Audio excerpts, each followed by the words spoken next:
My 13-year-old son is an avid basketball player. I mean, multiple teams, you know, we're going to the NBA, that's what we're doing. And that can happen, and that's great, and I fully support that. And he has a beautiful voice. And we live in Oak Park, and OPRF just did Les Mis, and it was astonishing. And he went to every performance, sort of like covertly. And every time I suggest that he engage in theater and you know, like that, it's like, no. And so it's this thing of like, where do I as a parent say, you know what, you're gonna do it and try it, and then we see, you know, because sometimes you don't know what you don't know. And so I want to, it's like a balance of like, you know, like the nudge, and then determine, versus like, I don't want to just roll over and be like, okay, he doesn't want to do it. That's a perennial issue for parents, and I've had it with all of my children. And it's kind of, how do you detect what Neil Donald Walsh would call fear? Feeling excited and ready versus red flag. This is not a direction that's going to behoove me. And kind of reading your children and yourself. You know, I think by the time they get to be 13, it is more and more they have to captain and have the natural consequences. Our daughter Piper, whom I've mentioned, she seems to be the middle one that I mention a lot, but big separation. And when she was younger, we really kind of said, you know, we're going to try this pottery. And she would cry and didn't want to. She tried everything, guitar, soccer, and then let a lot of it go. And there were 3 years where she did not one extracurricular. Yep, I'm going to say it again because it's unheard of. 5th, 6th, and 7th grade. Not one. Came home to the nest. She had tried everything. We had kind of done the loving encouragement and even, you're going to get out of the car, you know, and we let her be. And she was happy. And her nervous system, I think she's very empathic. She was the type of child, you know what? It wasn't so comfortable to be at a big ice skating party with 30 kids screaming at all. And so we really allowed her. Now, she's in 9th grade, ran cross country because she wanted to. Running track, horseback riding, going to St. Croix this summer on a service trip because she's ready. That might not be the case for you. As they get older, I think I tend to be more like Abraham Hicks would probably say, you can only push so much. But that's, I don't know, you know, it's a tough one. Yes? I just had a comment on that and then a question for you, but I would think he's already making that step by going to He's moving in a direction. Yeah. So I also have 2 teenagers right now, and as they get older, and a lot of this is similar to practices that we have in our house, but I've been interested in tapping into why are we here as a family? And I wonder if you've done anything like visioning as a family or... We've never done that together. I've certainly looked into, through my personal exploration as far as the different relationships that have occurred past life-wise and what this vortex brings together, and that we're all actually meant to be pretty active participants. And we've shared that with our children, different past life things. But no, that would be very interesting to do as a family. And if you're being called to do it, how neat. Yeah. My perspective as kids have gotten older, they do shut down a little bit. That's the natural way of teenagers. And I've really tried to not take it so personally. You know, we used to do family discussions every weekend for years. Now that's not, we've laid the groundwork. And I'm really allowing them to lead the way more, to be themselves more. There's more eye rolling sometimes about it. And so then my role is just to be myself. Yeah. And kind of the giddiness of life, maybe it wears off a little.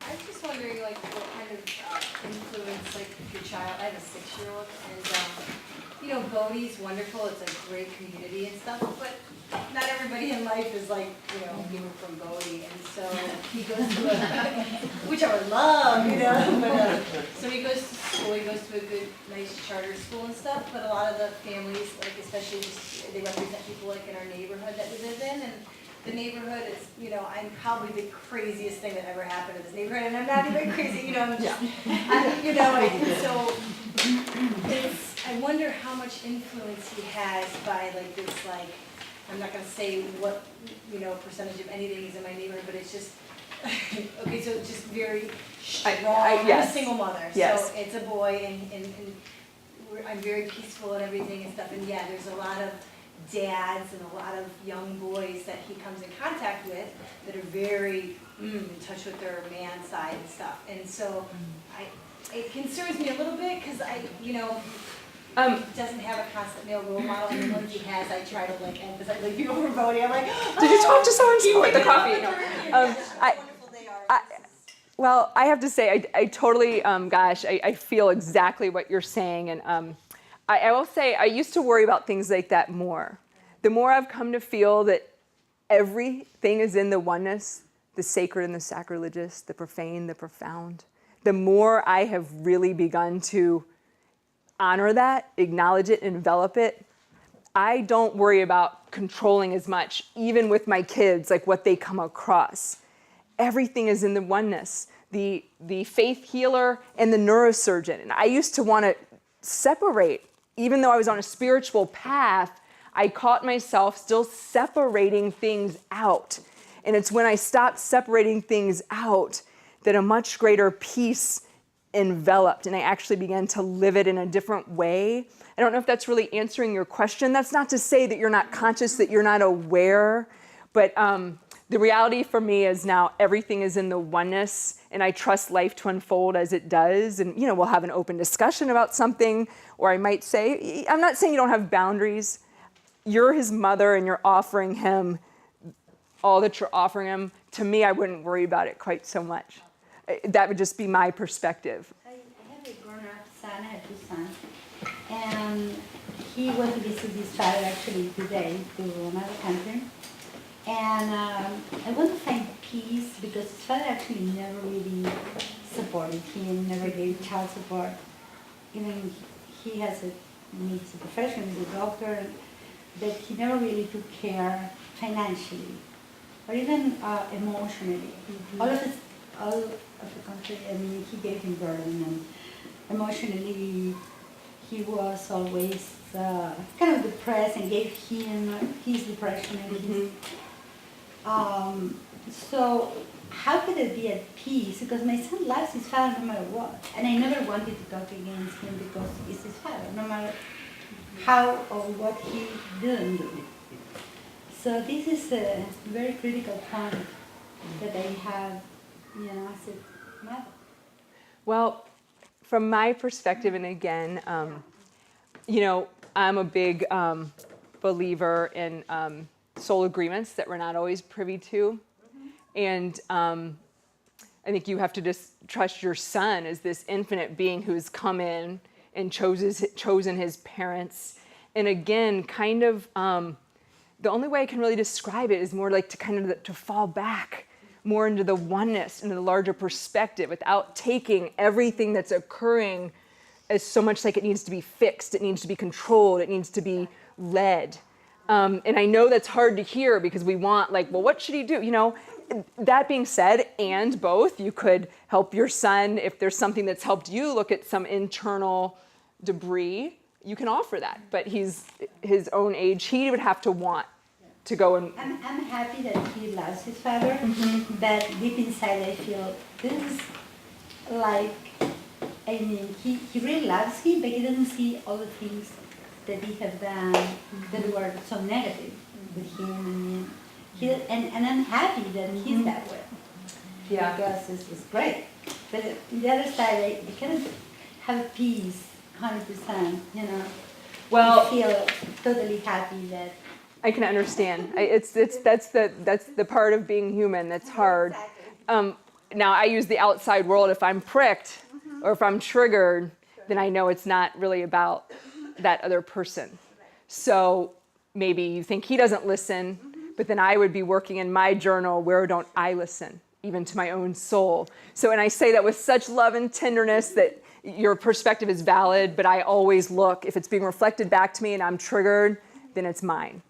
So, but love for your son, I hope that helped a little. I wish you peace. We're here, I'm a single mom also, but that's not even the thing. But where we live, nobody else is of this consciousness. So a lot of the things that you shared with us are things that we work on at home and a lot of things, especially with different perspectives, because when she went to school, they said, you're not Catholic, you can't go to this school, even though it's a public school.